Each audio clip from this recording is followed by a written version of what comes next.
Good afternoon students. आज पढ़ना है हाथी का वज़न। सबक का नाम है हाथी का वज़न। एक दफ़ा का ज़िक्र है कि एक बादशाह सख्त बीमार हुआ, यहाँ तक कि जीने की आस बाकी न रही। उसने ये मन्नत मानी कि अगर खुदा ने उसे सेहत अता फरमाई तो वो उसके नाम पर हाथी के वज़न के बराबर रुपया तोलकर भूखे नंगे फ़कीरों में बांट देगा। खुदा ने उस पर रहम फरमाया और वो चंद ही दिनों में अच्छा हो गया। लेकिन अब वो हैरान था कि हाथी को क्यों कर तोले, यानी कैसे तोले। उसका वज़न मालूम किए बगैर वो मन्नत पूरी ना कर सकता था। दरबार में बहुत से अक्लमंद लोग मौजूद थे। उन्होंने बहुत सोचा लेकिन कोई बात बन न पड़ी। इसलिए पूरे मुल्क में इश्तिहार दिया गया कि जो शख्स हाथी के बराबर रुपया तोल कर दिखाएगा, हम उसे इनाम से माला माल कर देंगे।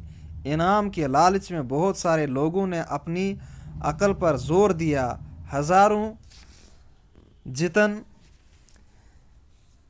किए बगैर मगर कोई सूरत बन न पड़ी।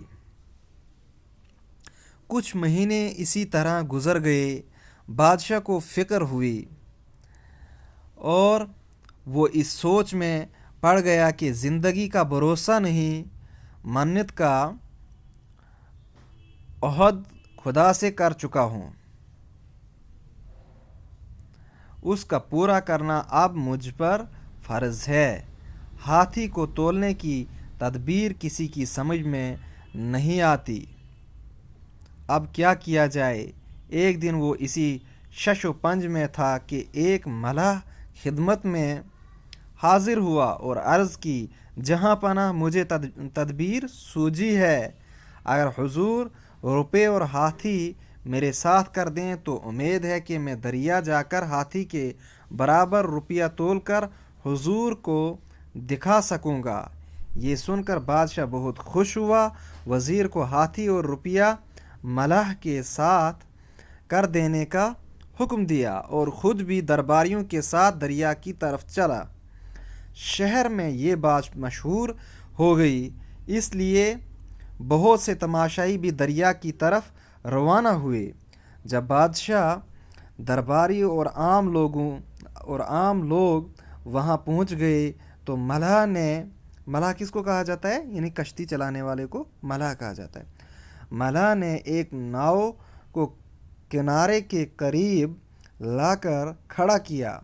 हाथी को इस पर सवार किया गया। हाथी के बोझ से नाव का कुछ हिस्सा पानी में डूब गया। जहाँ तक नाव पानी में डूबी थी वहाँ मलाह ने निशान लगा दिया और अर्ज़ की, हुजूर हाथी का वज़न इतना है। अब हाथी के वज़न के बराबर रुपये तोलने लगे।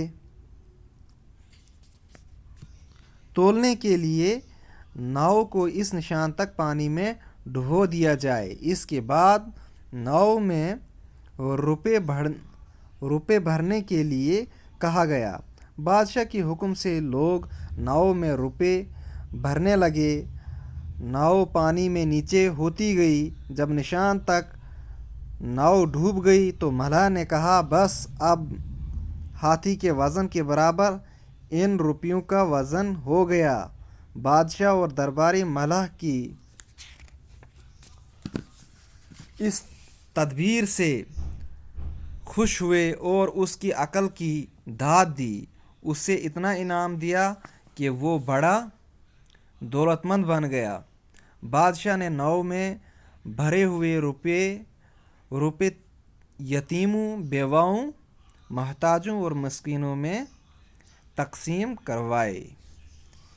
ये था आपका सबक जो हाथी का वज़न के उन्वान से था। اس کو آپ غور سے پڑھیے اور سن بھی لیجیے. Thank you.